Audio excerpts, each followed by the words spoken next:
어떤 목사님 아들이요, 밖에 나가다 놀다가 급하게 들어왔어요. 근데 그 사택에 권사님이 신방을 온 거야. 이 권사님을 보고 이 목사님 아들이 하는 얘기가, 아유 권사님 왜 이렇게 못생겼어요, 그러는 거예요. 그러니까 사모님이 그냥 얼굴이 하얘졌죠. 아니 이 아들이 느닷없이 왜 권사님께 못생겼다 그러는 거야.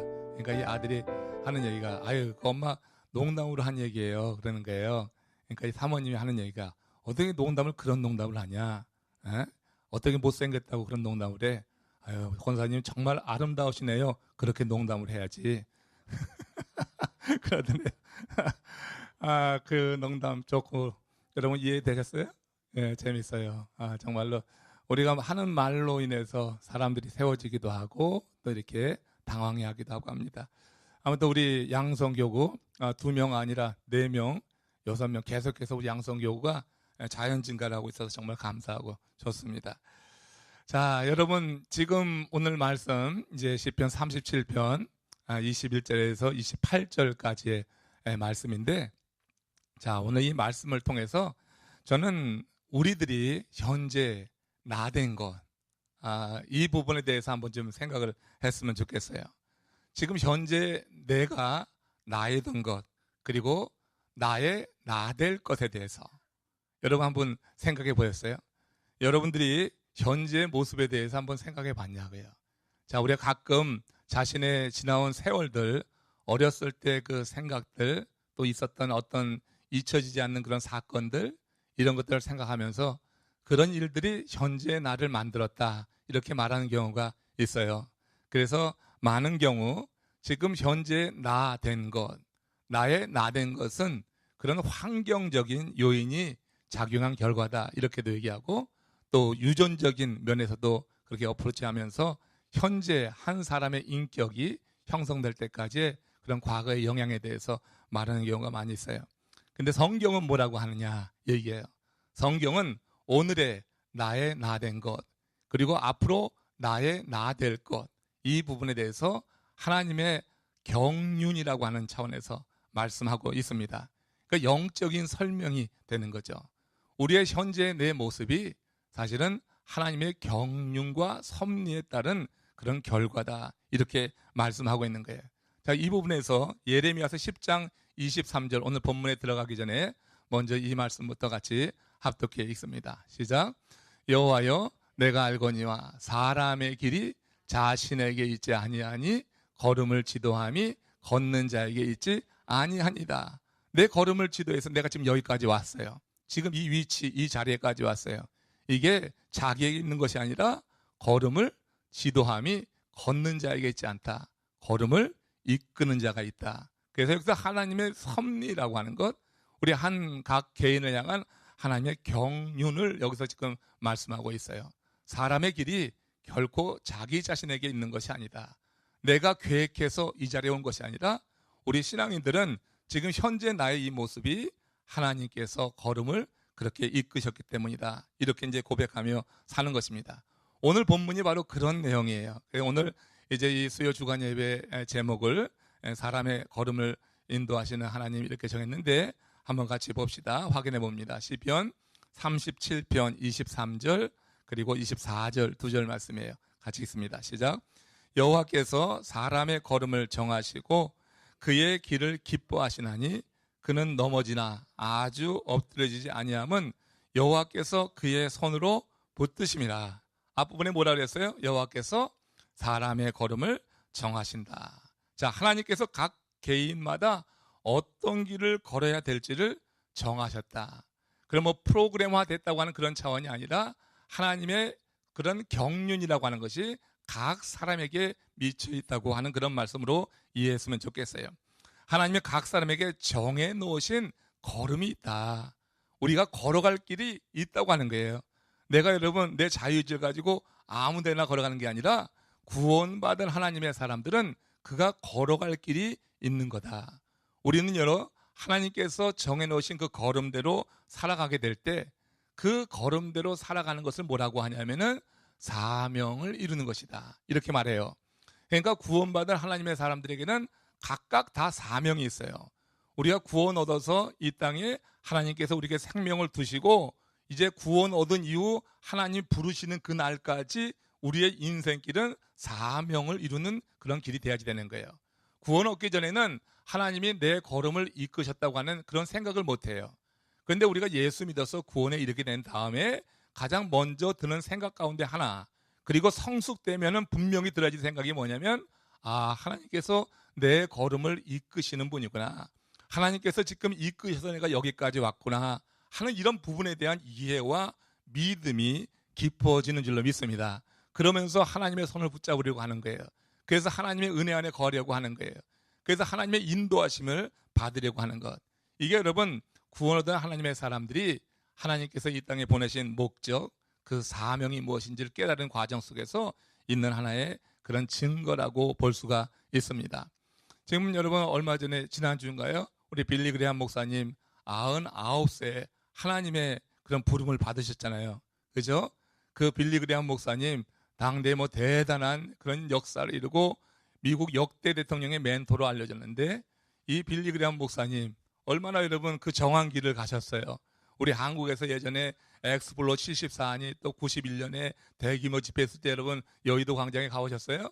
그때 가보신 분들 많으실 거예요. 정말로 놀랐잖아요. 엄청나게 많은 그런 사람들이 모여들어서 김정한 목사님이 통역하면서 설교할 때 굉장하게 그냥 이렇게 파워풀한 통역이 되고, 그래서 김정한 목사님도 그때 뜨기도 하고 막 그랬잖아요. 사실 근데 통역이라고 하는 게 굉장히 단순한 통역인데 그 많은 사람 앞에서 그렇게 같은 열정을 가지고 통역하니까 대단하다 이렇게 생각을 했던 그런 기억이 납니다.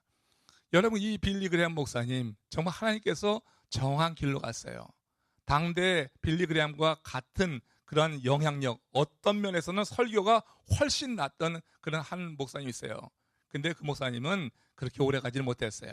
하나님이 정한 길을 갔던 이 빌리 그레이엄 목사님 99세까지 그렇게 하나님께 쓰임을 받아서 그렇게 하나님께 큰 영광 돌린 걸 압니다. 이 빌리 그레이엄 목사님과 함께 꼭 이 크루세이드를 나가면은 동행하던 그런 한국 입양아 출신의 소경 한 분이 계셔요. 킴 웍스라고 하는 분입니다.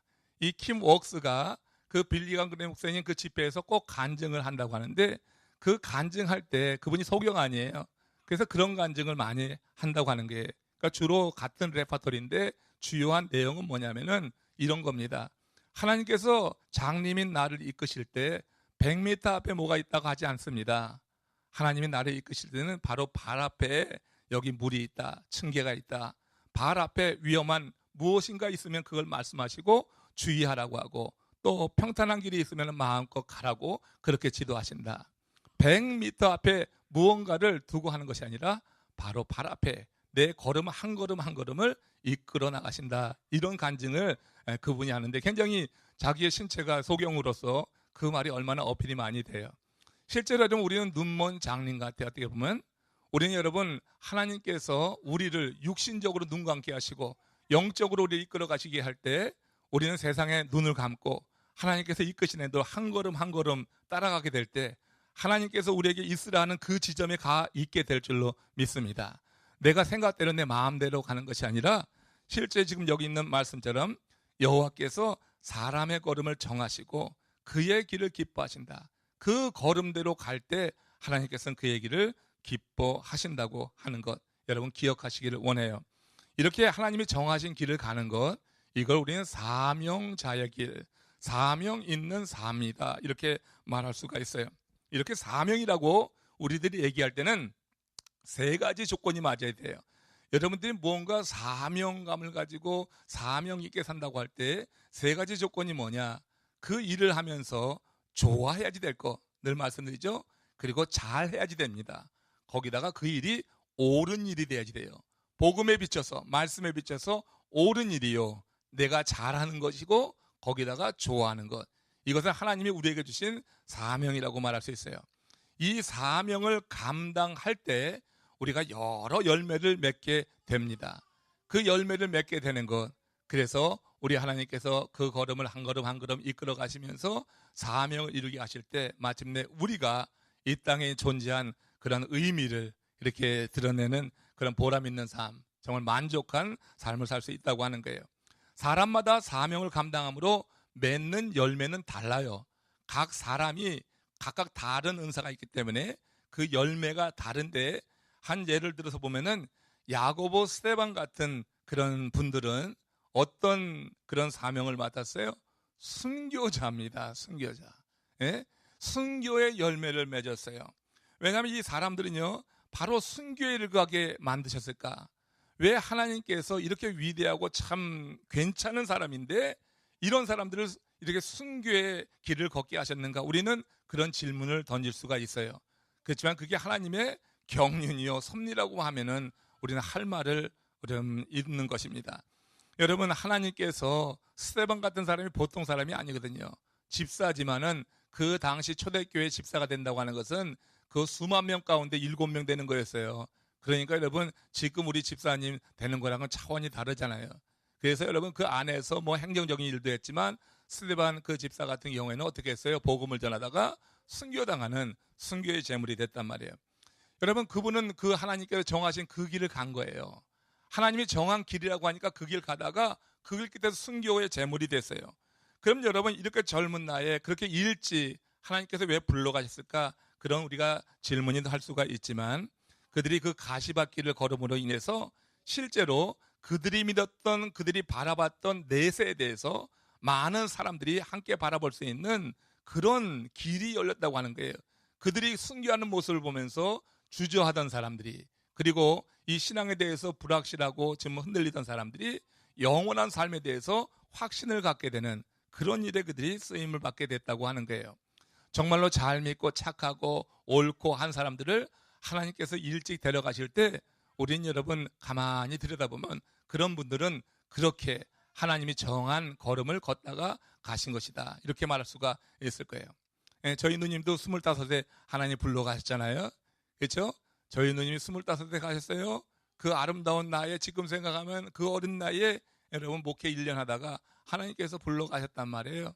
저희 누님이 병이 앓았는데 가만히 보니까 저희 누님 불러가신 게 우리 집안에서 저를 목사 삼으시려고 했던 거예요. 저는 지금 그렇게 생각해요. 우리 누님은 자기 몫의 그 사명을 다했고 하나님께서 걸음을 그렇게 인도하셨을 때 그렇게 힘든 목회하고 어렵게 그렇게 하다가 가셨지만, 그러나 믿음이 있었기 때문에 즐겁게 사역하다가 가셨단 말이에요. 저가 똑같은 병 걸렸잖아요. 그리고 정말 하기 싫었던, 생각도 안 했던 목회 길을 접어들게 될 때 우리 누님의 그런 죽음이, 그렇게 하나님이 불러가신 그 일이 저를 이렇게 이끌었다고 저는 그렇게 생각하고 이 길을 가고 있습니다. 먼저 이렇게 가신 이들을 생각하면은 그들도 나름대로 하나님께서 목적을 두시고 그 걸음을 이끌어 가셨을 때 그들이 그 걸음 끝에서 이런 순교의 제물이 되기도 하고 또 사명을 이루다 일찍 가기도 하지만 다 하나님 앞에서는 정말로 귀한 충성된 일꾼임을 믿습니다. 반면에 요한 사도는 어떻게 해요? 요한 사도는 100살이 넘게 살았어요. 100살 넘게 사면서 요한 사도가 남긴 성경이 뭐가 있죠?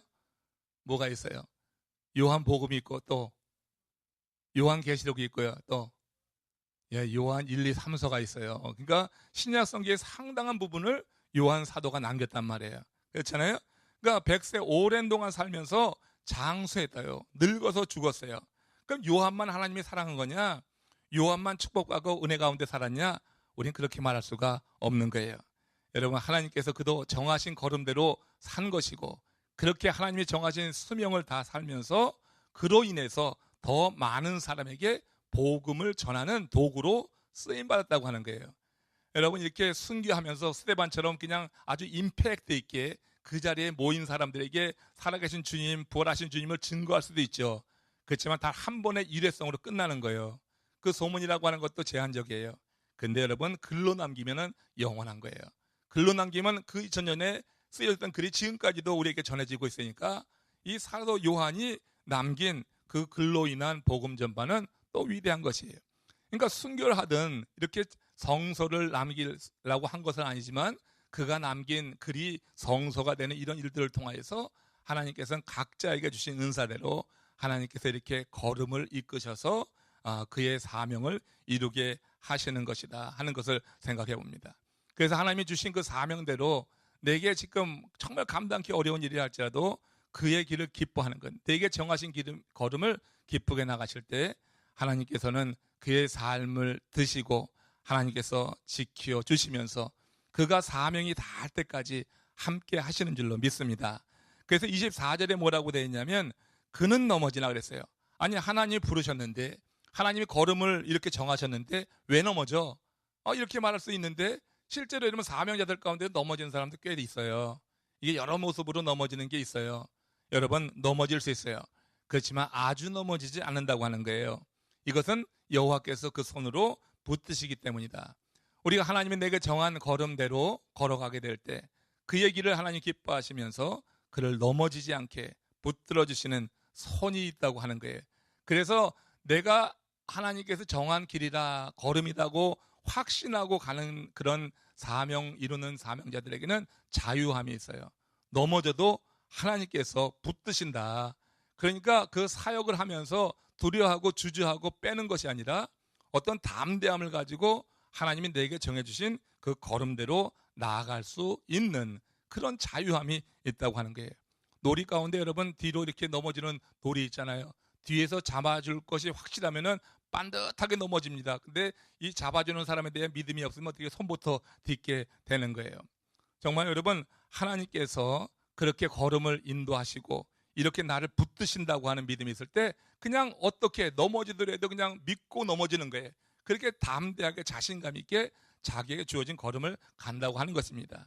넘어질 것을 두려워하거나 엎어질 것을 두려워하면서 하나님의 일을 하지 못하는 그와 같은 일은 없다고 하는 거예요.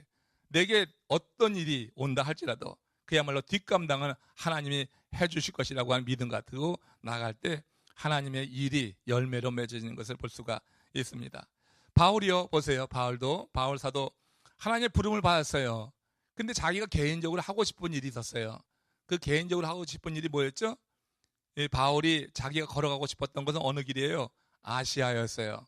아시아를 다니면서 두루 다니면서 이미 전한 그런 지역에 가서 확인도 하고 또 복음도 다시 한번 컨펌하기를 원했어요. 그런데 하나님께서 아시아로 걸음걸이를 잡았던 바울을 하나님께서 유럽으로 이끄시죠. 그죠? 유럽으로 이끄시요. 그래서 메소포타미아에서 손을 흔드는 그런 환상을 보면서 결국은 어떻게 해요? 드로아에서 넘어서 어떻게 가요? 그 유럽의 첫 성인 빌립보에 들어가게 되잖아요. 그죠? 그것이 아시아에서 복음 전하려고 하는 자기의 걸음을 하나님께서 이끄실 때 그는 그 하나님이 나의 걸음을 유럽으로 이끄시는구나 하는 것을 알고 그 뜻에 그대로 순종했어요. 근데 어떻게 하나님이 이루실지는 아무것도 몰랐어요. 하나님이 팁을 주지도 않고 그냥 이끌어 가시기만 하는 거예요. 하나님이 나의 걸음을 지금 이쪽으로 이끄시는구나. 나는 이쪽으로 가고 싶었는데 왜 이쪽으로 이끄실까 하면서 그렇게 가는 거예요. 하나님이 내 걸음을 인도한다고 하는 확신만 가지고 나가는 거예요. 무슨 일을 이룰지는 아무것도 몰랐어요. 그런데 빌립보 성에 들어갔더니 거기서 하나님이 만나게 하시는 그런 사람들과의 이 만남이 있는 거예요. 그 만남 속에서 결국 이 사도 바울도 자기에게 주어진 사명이 무엇인지를 깨달아가는 그런 것을 우리가 볼 수가 있습니다. 자기에게 주어진 사람의 걸음이 무엇인가를 깨닫게 되는 것, 그리고 그 길을 걸어간다고 하는 것, 이게 믿음의 행위고 또 그 길을 걸어갈 때 우리 하나님께서 정말 기뻐하신다고 하는 그 증거가 잠언서 25장 13절에서 이렇게 말씀 가운데 기록이 됩니다. 한번 같이 읽어보겠어요. 시작. 충성된 사자는 그를 보낸 이에게 마치 추수하는 날에 얼음 냉수 같아서 능히 그 주인의 마음을 시원하게 하느니라. 자, 여러분 바로 이렇게 하나님이 정하신 걸음대로 나가게 될 때 그때 그 주인의 마음을 참 시원하게 한다. 어떤 사람이 충성된 사람이냐? 자기 하고 싶은 일만 하는 게 아니라 자기에게 부여된 일을 하는 사람. 그죠? 우리가 구원받은 이후에는 우리에게 주인이 있단 말이에요. 내게 주인이 있은 다음에는 내가 하고 싶은 일을 하는 게 아니죠. 그러니까 우리가 충성된 자로서 주인을 시원하게 하려고 하면 내가 하고 싶은 일이 아니라 내게 부여된 일이 무엇인지를 보는 거예요. 내게 부여된 일이 무엇인가를 판단하는 것이 내게 정해진 걸음이 무엇이냐를 보는 것과 같아요. 그래서 여러분 내가 하고 싶은 일이 이제는 아니야. 우리가 구원 얻은 다음에는 절대로 우리의 기준은 내가 하고 싶은 일이 아니라 내게 부여된 일이 무엇이냐 이걸 보는 거란 말이에요. 그렇게 하나님이 부르신 뜻에 따라서 사명에 따라 사는 사람, 그 사람이 하나님 앞에서 가장 아름다운 사람이에요. 이 점에서 바울이 하나님 앞에 아름다운 사람이다. 그리고 하나님의 마음에 합한 사람이다. 성경이 이렇게 말하고 있어요. 다시 말하지만 바울은 유럽으로 가기를 원하지 않았어요. 그러나 그것이 하나님이 자기에게 정해주신 그런 걸음이라고 하는 사실을 깨닫게 됐을 때 그냥 나갔습니다. 그렇게 가다 보니까 어떻게 하나님이 왜 이 길로 내 걸음 방향을 바꾸셨는지 그것을 뒤에 가서 깨닫게 되는 거예요. 그 깨달음은 어디서 왔어요? 사람과의 만남을 통해서 왔어요. 아, 하나님께서 왜 이쪽으로 나를 이끄셨느냐? 사람과의 만남을 통해서 하나님이 내 걸음을 그쪽으로 이끄셨다고 하는 것이 이렇게 점점 확실해지는 거예요.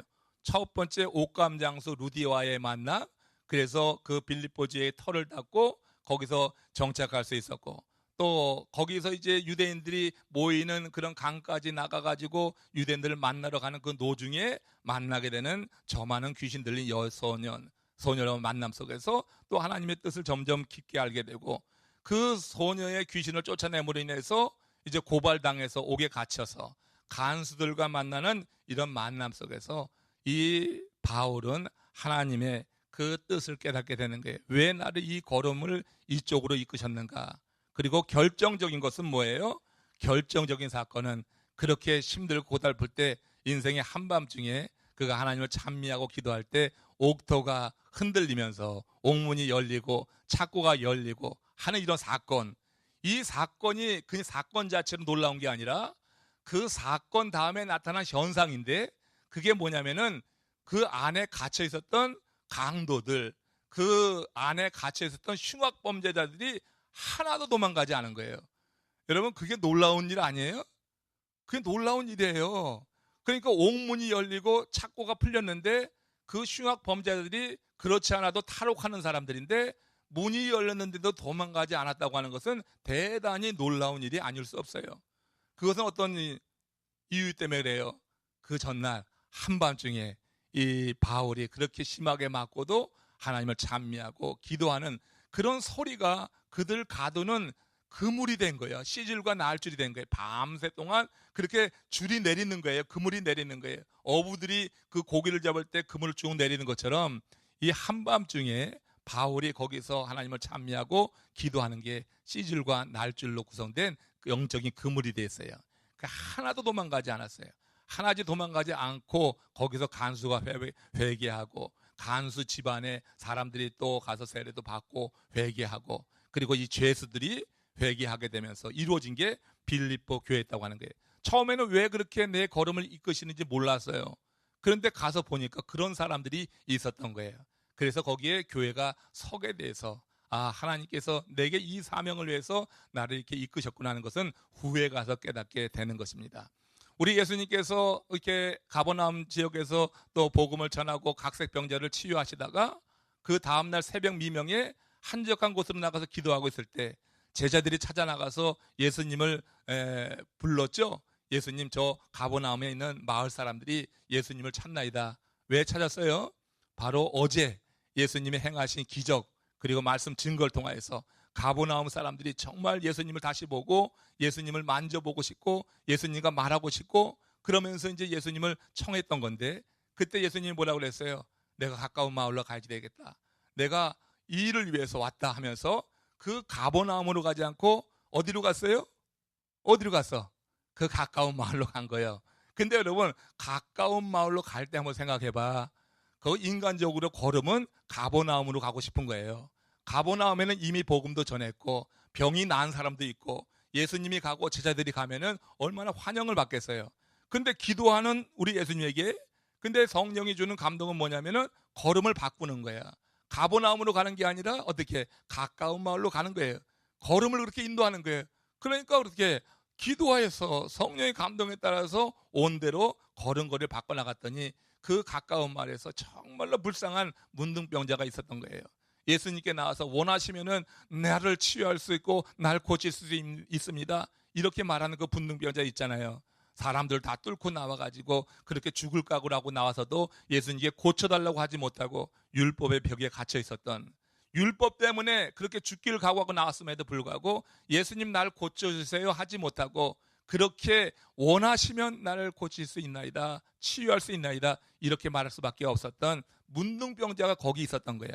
하나님은 이 많은 치유된 이런 사람들보다 이렇게 가까운 마을에서 자기 혼자 가슴앓이 하면서, 그러나 예수를 만나고 싶은 열정이 너무나 강했고 이 문둥병을 치유받기를 원하는 그런 마음이 있었던 이 환자를 하나님께서 만나게 하시기 위해서 그의 걸음을 가까운 마을로 이끌어 나가셨다고 하는 거예요. 우리가 사역하다 보면 사람들의 환호, 사람들의 인정이 참 여러분 우리에게 유혹이 될 때가 있어요. 그러나 어느 때 우리가 기도하다 보면 하나님께서 돌보지 않는 곳, 우리가 사람들이 돌보지 않는 곳, 그런 곳을 향해서 우리의 걸음을 이끌어 나가실 때가 있습니다. 예?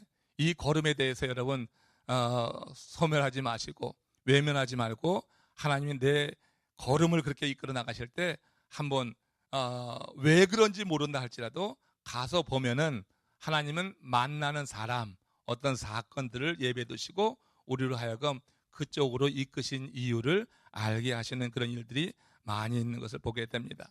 하나님이 정하신 그 길을 걸어가면 하나님께서 정말 기뻐하시는 거, 한번 사도행전 7장 55절에서 스데반의 순교, 하나님이 정하신 걸음대로 나갔던 스데반을, 지금 스데반이 보는 그런 환상을 보는 장면이에요. 시작. 스데반이 성령이 충만하여 하늘을 우러러 주목하여 하나님의 영광 및 예수께서 하나님 우편에 서신 것을 보더라. 자, 이거 여러분 들었죠? 성경에서 예수 그리스도는 주로 하나님 우편에 앉아 계신 것으로 묘사를 돼요. 근데 스데반이 순교하는 그때 스데반이 눈이 열리면서 바라본 것은 하나님 우편에 서신 주님이에요. 이건 여기밖에 없어요. 예수님이 서셨다고 하는 것, 그리스도가 서 있다고 하는 것은 여기밖에 없다고. 그러니까 이건 대단한 일이에요. 그러니까 스데반이 여러분 순교당하는 거 누가 좋아하겠어요? 그런데 하나님께서 순교의 길로 이끌어 가실 때 그 걸음대로 나가심으로 인하여 이 스데반이 본 이런 아주 놀라운 장면들, 스데반은 이 장면을 보면서 육체의 고통을 저는 잊었다고 생각이 들어요. 그죠?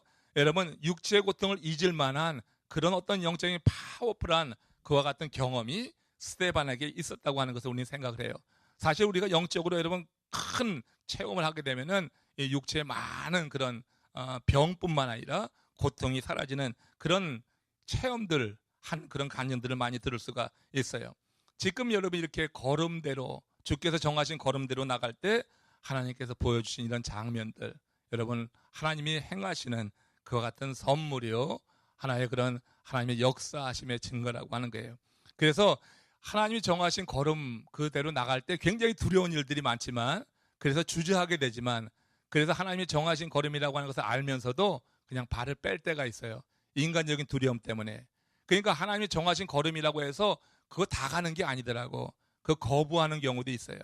그런데 우리가 그 걸음을 걸어 나가게 될 때 어떤 일을 만날 것인가 그런 두려움보다는 하나님께서 이 걸음을 내게 제시해 줬으면은 하나님이 함께 하실 것이라고 하는 믿음의 확신을 가지고 한 발 내어 놓기를 원합니다. 그럴 때 하나님의 역사가 거기에서 경험되는 거예요. 그러니까 하나님의 역사하심은 우리의 결단을 통해서 우리가 경험할 수 있는 것이지, 우리는 아무 결단도 안 하는데 하나님이 당신의 살아계심과 임재 경험을 하게 하지는 않는 것 같아요. 우리가 하나님이 정하신 걸음, 이 걸음이 정말 무겁고 힘들고 한다 할지라도 내딛게 될 때 거기에서 역사가 일어나는 거예요. 요단강이 갈라질 때 이 레위 제사장들이 법궤를 메고 그냥 어떻게 했어요? 그 발을 요단강에 내디딜 때까지는 어떻게 됐어요? 요단강 물이 찰랑찰랑 되고 있지 갈라지지 않았어요. 이건 내디디면 죽겠구나 하는 염려 있으면 못하는 거야. 근데 하나님의 정하신 걸음이 이곳이야. 이 제사장들에게 걸어가라고 하는 거예요. 그들이 어떻게 그 말씀에 사로잡혀서 발을 내디딜 때 거기서 요단강이 갈라지는 그런 역사를 경험한 거예요. 내 삶 속에 하나님의 기적의 역사는 그렇게 경험이 되는 거예요. 내 머리의 생각대로, 이성의 판단대로 그렇게만 해가지고는 하나님의 역사는 정말 여러분 경험하기 쉽지 않아요. 예? 하나님께서 주시는 은혜 역사는 하나님이 내게 정한 걸음대로 한번 걸어보게 될 때 정말 마음에는 두려움도 있고 염려도 되지만, 그러나 성령이 이것이 하나님이 정한 걸음이다 하고 그렇게 우리에게 말씀하실 때 믿음으로 내디딤으로 말미암아 그런 역사를 분명히 경험할 수 있는 것이라고 저는 믿습니다. 우리가 주의 주신 감동이 일어날 때 넘어질 것, 막힐 것 때문에 주저하지 말고 두려워하지 말자. 그래서 두려워하지 말고 행하자. 하나님께서 붙드시고 채워줄 것을 믿고 행하라. 잠언서 24장 16절에 이런 말씀이 있는 거예요. 시작. 의인은 7번 넘어질지라도 다시 일어나리니와 악인은 재앙으로 말미암아 엎드러지느니라. 악인은 믿지 않는 사람이 악인이에요. 흉악 범죄자가 악인이 아니라 하나님을 믿지 않으면은 그게 죄인이요 악인입니다. 성서에서 악인과 의인의 개념은 아주 단순한 거예요. 하나님의 역사, 하나님의 존재 이런 거 믿지 않으면 그게 죄인이 되고 악인이 돼요. 우리 의인은 이렇게 하나님의 존재를 믿으면서 그리고 하나님께서 정하신 걸음임에도 불구하고 그 길을 가는데 넘어질 때가 있어요. 베드로처럼 좀 한눈 팔아서 빠지는 경우처럼 넘어질 때 있어요. 우리가 여러분 그 길 간다고 다 이렇게 곧장 그냥 하나님이 원하시는 그 지점에 다 닿는 게 아니라고 중간중간 어떤 장애도 만나고 시험도 만나고 하면서 넘어지게 돼. 그렇지만 일단 방향이 정해지게 되면은 하나님은 넘어진 자리에 그냥 두지 않으셔요.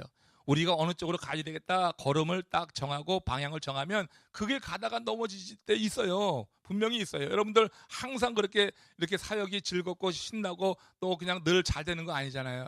가다 보면 좀 막히는 때가 있고 고민할 때가 있고 그러면서 잠시 머물 때도 있고 넘어져서 그렇게 여러분 그냥 탄식 나고 눈물 질 때도 있는 거 아니에요?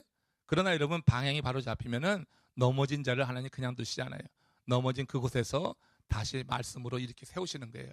다시 이렇게 세우시는데 하나님은 말씀을 통해서 일하셔요. 그래서 그 길로 계속 나가도록 도우신다. 그래서 의인은 7번 넘어질지라도 다시 일어난다. 7번은 성경에 뭐예요? 이것은 완전수예요. 그러니까 아무리 많이 넘어진다 할지라도 그래도 일어나게 하시는 분이 계셔요. 붙잡으신 분이 계셔요. 그래서 그 길 끝에 가 닿도록 조금 늦게 닿을 수 있는지 모르지만 그 길 끝에 닿을 수 있도록 그렇게 하나님께서 역사하신다고 하는 것이에요. 하나님은 우리를 넘어지지 않게 붙드시거나 혹은 넘어졌을 때 일으켜 세우실 능력이 있는 분이다. 이 사실 여러분 우리가 꼭 믿음으로 받길 원합니다. 넘어지지 않게 붙드시거나 넘어져 있을 때는 일으켜 세우실 수 있는 능력이 있는 분이에요. 또 다윗은 하나님께서 의인을 붙드시는 증거로 이런 담대한 선언을 합니다. 자, 이 한번 선언부터 한번 읽어봅시다. 시편 37편 25절 26절 하나님께서 그 정한 걸음대로 가는 자들을 하나님께서 붙드시는 증거, 그리고 하나님의 행하시는 역사입니다. 시작. 내가 어려서부터 늙기까지 의인이 버림을 당하거나 그의 자손이 걸시감을 보지 못하였도다. 그는 종일토록 은혜를 베풀고 꾸어주니 그의 자손이 복을 받는도다. 예전에 목회하던 우리 목사님들, 선배 목사님들 얼마나 고생 많이 했어요. 예전에 여러분 교회에서 성미 뜨던 시절 아시죠? 그죠? 웬만한 건 4, 50년 신앙생활 하시는 성미는 다 떴잖아요. 요즘은 성미 뜨는 데가 거의 없다고 그래요. 시골에서도 안 뜬다고 하는 얘기를 듣는데 성미 뜨던 그 시절 목회하시던 우리 목사님들 얼마나 힘들었어요. 굉장히 힘들었죠.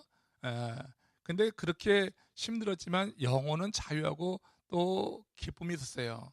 그렇게 목회하시던 목사님들 성도들과 좋은 관계에서 존경받으시고 하는 그런 것들은 있었어요. 분명히 목회자의 권위는 있었거든요. 자, 그런데 아무래도 이렇게 목사님들이 힘들고 어렵게 목회하실 때 옛날에 바로 이 말씀이 그 목사님들에게 힘이 된 거예요. 왜? 아니 지금 뭐 교회에서 뭐 이렇게 성미로 양식 제공하고 뭐 그냥 어떻게 사는 것도 좀 이렇게 넉넉하지 않을 그때 자식 교육이 제대로 되냐고요. 그런데 그 목사님들이 즐겨서 읽으시고 묵상했던 게 바로 요 구절이야. 예?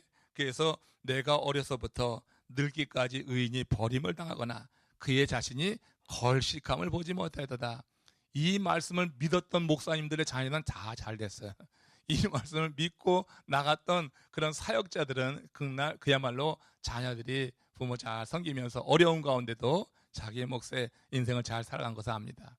정말 여러분 어려서부터 늙기까지 의인이 버림을 당하거나 그의 자손이 걸식감을 보지 못하였다. 여러분들의 마음에도 이 말씀이 새겨지길 바랍니다. 예? 우리 하나님께서 우리를 붙드신다고 할 때 하나님이 정하신 길을 갈 때 굉장히 어려운 일들이 많거든요. 거기에는 육신적인 그런 도전뿐만 아니라 경제적으로 어려울 때가 많이 있거든요. 근데 하나님이 정하신 그 길을 갈 때 우리가 무슨 믿음을 갖고 갈 거냐? 하나님이 나를 붙드신다고 하는 것은요, 바로 이런 부분에서 하나님께서 나를 도우실 때 나를 붙드시는 거예요. 아니 다른 거는 견디잖아. 내가 배고픈 건 견디는데 자식이 먹지 못해서 그렇게 힘들어하면 그거 여러분 목회하다가도 진짜 못할 것 같아. 예? 자식 못 먹고 자식 너무 못 배우고 막 그러면은 그거 여러분 사명이고 뭐고 그냥 어떻게 그냥 막 이렇게 도전을 많이 받고 시험이 많이 받을 것 같아요. 하나님께서 우리로 넘어지지 않게 한다. 하나님이 정하신 걸음을 가는 자를 넘어지지 않게 하시는 것, 엎어졌다가도 붙드신다고 하는 의미가 뭐냐? 여러분, 우리가 정말로 사랑하는 이런 자녀들에 대해서 하나님께서 키우신다. 하나님께서 내가 이 걸음을 걷고 가는 것, 내게 어떤 일이, 내게 어떤 불이익이 온다 할지라도 하나님이 정하신 그 걸음대로 나가게 될 때 하나님께서 내 자녀, 내가 정말 내 목숨보다 더 아끼는 내 자녀의 삶은 하나님께서 책임진다고 하는 그런 믿음이 있을 때 그 걸음대로 나갈 수 있는 거죠. 그렇지 않다고 하면은 가면서 계속해서 의심이 들고 계속해서 도전받고 하면서 넘어지고 자빠지고 그리고 돌이킬 수도 있는 그런 위험이 있는 겁니다. 하나님께서 우리에게 정하신 걸음대로 나가게 될 때 우리 하나님께서 우리 자식을 거식함을 보지 못하게, 오히려 그는 종일토록 어떻게 해요? 그가 종일토록 은혜를 베풀고 꾸어주니 그의 자식이 복을 받으려다, 이렇게 말씀하고 있는 것이에요. 더 나아가서 이렇게 종일토록 은혜를 베푸고 꾸어준다고, 꾸어주는 거 넉넉하게, 예? 그렇잖아요. 여러분, 종일토록 은혜를 베풀어, 우리가 생각에 그럴 거야. 이렇게 다 베풀고 나면 남는 게 뭔가. 그런데 종일토록 은혜를 베푼다고 하는 것은 항상 은혜를 베푼다고 하는 거예요. 그러려고 하면은 하나님께서 공급해 주는 것이 있어야지 될 거 아니에요. 하나님의 언약의 말씀은 우리 가운데 믿음으로 받을 때 그대로 이루어질 줄로 믿습니다. 그럼 이 말씀이 이루어지려고 하면은 사실 하나님이 주시는 게 있어야지 되는 거야. 하나님께서 영적인 복과 더불어서 하나님께서 필요를 채워 주실 때 우린 종일토록 은혜를 베풀 수가 있어요. 사람이 말로만 은혜 베푸는 게 아니에요. 실제로 여러분, 없는 이들에게는 같이, 물질이 같이 갈 때 그게 도와주는 거고 은혜를 베푸는 것이 되는 거예요. 하나님이 더 말할 수 없는 은혜로 주시지만 하나님께서 또 이렇게 베풀 수 있도록 물질도 공급해 주시면서 그렇게 행해 나가신다고 하는 거란 말이에요. 우리가 걸음대로, 정하신 걸음대로 나가게 될 때 이렇게 종일토록 베풀면서 선을 행할 수 있도록 행하신다. 우리 하나님의 약속입니다. 약속의 말씀을 마음에 새기시길 바랍니다. 우리는 사는 동안 자주 넘어져요. 사람은 누구든지 실패할 수 있어요. 하나님 기뻐하시는 길을 가는데도 넘어질 때가 있다고 말씀드렸어요. 실수하며 시험에 들 때도 있고 그래요. 아브라함도 그랬고 다윗도 그랬어요. 그 위대한 사람들도 한 번씩 넘어진 적이 있어요. 그러나 하나님께서 그 길을 계획하시고 그 길을 인도받는 사람은 아주 넘어지지는 않더라. 하나님이 우리의 일생을 붙잡아 주시기 때문이라고 하는 것입니다. 그리고 우리는 그런 하나님을 바라보면서 어렵고 힘들고 외롭고 하더라도 우리는 의의 길을 살아가야 될 것이다 하면서 결론적으로 시편 37편 27절 28절에서 이렇게 말씀하고 있어요. 맨 끝에 시작 같이 읽어봅니다. 악에서 떠나 선을 행하라. 그리하면 영원히 살리니 여호와께서 정의를 사랑하시고 그의 성도를 버리지 아니하심이로다. 그들은 영원히 보호를 받으나 악인의 자손은 끊어지리로다. 여러분, 이 37편 그 앞부분 전반부에서 지금 이 다윗이 뭐라고 하냐면 악인의 형통함을 뭐하지 말라? 예? 부러워하지 말라. 이 얘기를 여러분 많이 했어요. 악인의 형통함. 그러니까 우리가 살아가는 이 세상은 이게 지금 불공평한 게 악인이 형통하고 의인이 고난당하고 하는 그런 현실들이 실제 삶 속에서 있거든요. 그러니까 의인의 삶 속에서 의인들이 그 악인들의 형통함을 부러워한다 하는 것은 뭐냐면은 이제 하나님이 정하신 걸음을 가지 않고 악인이 가는 그 길대로 가고자 하는 유혹을 받는다고 하는 거예요. 그죠? 하나님이 정한 걸음이 있는데 악인이 잘 되니까, 그리고 악인이 그렇게 죄를 지으면서도 잘 되는데 하나님의 벌은 빨리 임하지 않는 거예요. 그러니까 그런 현실을 보면서 악인의 그 형통함에 대해서 부러워하고 그것을 어떻게 그 마음으로 이렇게 따라가고자 하는 그런 유혹이 있단 말이에요. 그러니까 결론적으로 지금 이 부분에 와서 다시 한번 다윗이 강조하는 것은 뭐냐? 악에서 떠나 선을 행하라. 궁극적으로 하나님께서 이제 그 걸음대로 가는 자들에게 베푸시는 그런 일들을 생각하면서 결국 우리가 행할 일이 악에서 떠나 선을 행하는 거다. 그리하면 영원히 살리니 여호와께서 정의를 사랑하시고 그의 성도를 버리지 아니하심이로다 했습니다. 여러분, 점점 하나님이 정하신 걸음대로 살아가는 게 참 쉽지 않은 그런 시대예요. 그래서 어찌 보면은 예전에 그 목사님들 그 성미 받아 살 때보다는 지금 이렇게 모든 면에 더 월등히 낫고 모든 게 살기 좋은 지금이 신앙생활하기는 정말 어려운 그런 때예요. 우리 장로님들 예전에 얼마나 신나게 교회 오는 것이 즐겁고 또 교회 중심의 그런 삶을 살면서도 얼마나 기뻤어요. 예전에 그런 거잖아요. 저만 해도 아무튼 그랬단 말이에요. 그런데 여러분, 요즘 30대 정도만 돼도 이게 굉장히 도전을 받는 거예요. 보통 도전이 아닌 거예요. 하나님이 정하신 걸음대로 살아가면은 어떻게 돼요? 자기 그 또래 집단에서 왕따 되는 거예요. 그야말로 왕따 되고 말아요. 그러니까 어떻게 그 걸음대로 가지 않고 그 또래 집단이 행하는 길대로 가는 거예요. 그냥 쫓아가는 거예요. 자기 확신이 없으면, 내가 이 걷는 걸음에 대한 확신이 없고, 그리고 이 걸음걸이에 하나님이 동행한다고 하는 믿음이 없이는 정말로 여러분 가기 어려운 그런 시대가 되고 말았어요.